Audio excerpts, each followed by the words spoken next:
सावन में तो हरियर हरियर साड़ी जान मारता हो। आय हो दादा, नजरा दला हमार साड़ी। नहीं ऐसा ना सुना। का कहल चाहता बोला।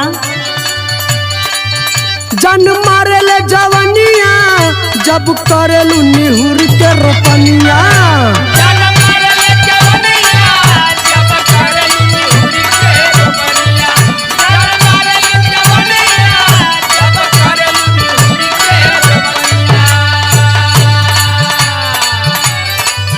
जन मारे ले जवनिया जब करेलू निहुर के रोपनिया।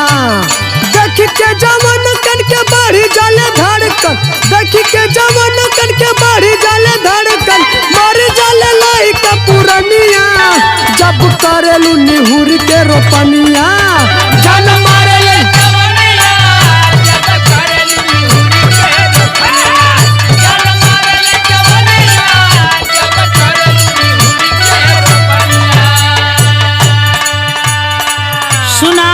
सुनावा।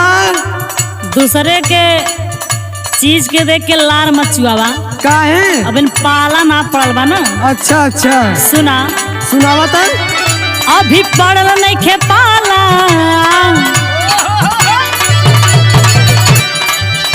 अभी पड़ल नहीं खे पाला, तनी मनावा के अपने संभाला। अच्छा अभी पड़ल नहीं खे पाला, तनी मनावा के अपने संभाला। अभी पड़ल नहीं खे पाला, तनी मनावा के अपने संभाला। आपन लइका आ दूसरे का मेहरी, आपन लइका आ दूसरे का मेहरी, सबही के निमन बुझाला, तनी मनावा के अपने संभाला। अभी पड़ल नहीं खे पाला, तनी मनावा के अपने संभाला। अभी पड़ल नहीं खे पाला, तनी मनावा के अपने बुझला? हाँ हाँ समझने सुना।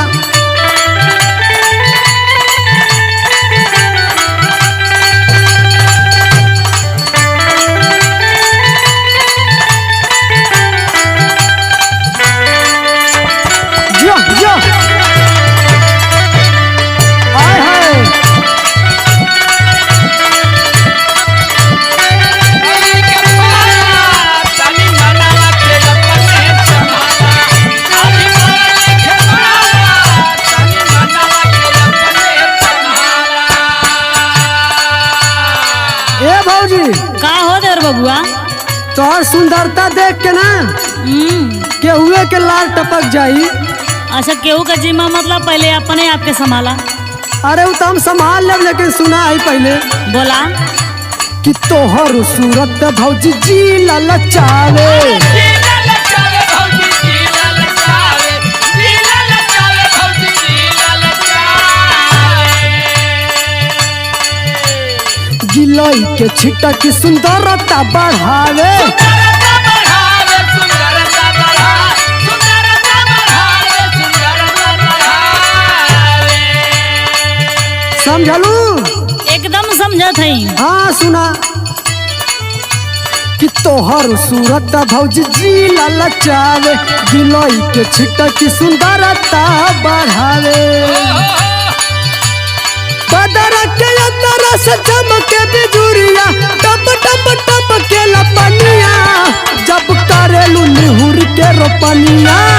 जन मारे ले जवनिया, जब करेली जवनी के रोपनिया। जान मारे ले जवनिया, का बुझलू? करेली बुझत हई हो। सुना, सुनावा। अब इन नादान हवा मन के मनाला, अच्छा तोरे लिए अच्छा बा। हाँ हई हमार बात सुना कान खोल के। सुनावा सुनावा। कि आन के सम्मान पर ध्यान जनी करा। अरे बाप रे बाप। ध्यान जनी कर, ध्यान जनी कर, ध्यान जनी कर। आ सही बात कहिला, मरे के बात मरा। मरे के बात मारा, मरे के बात मारा, मरे के बात मारा। कि आन के सम्मान पर ध्यान जनी धरा, सही बात कहिला, मरे के बात मरा।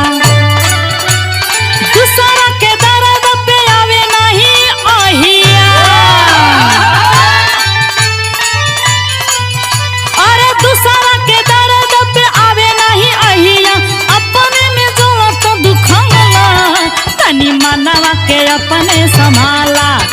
अभी पढ़ल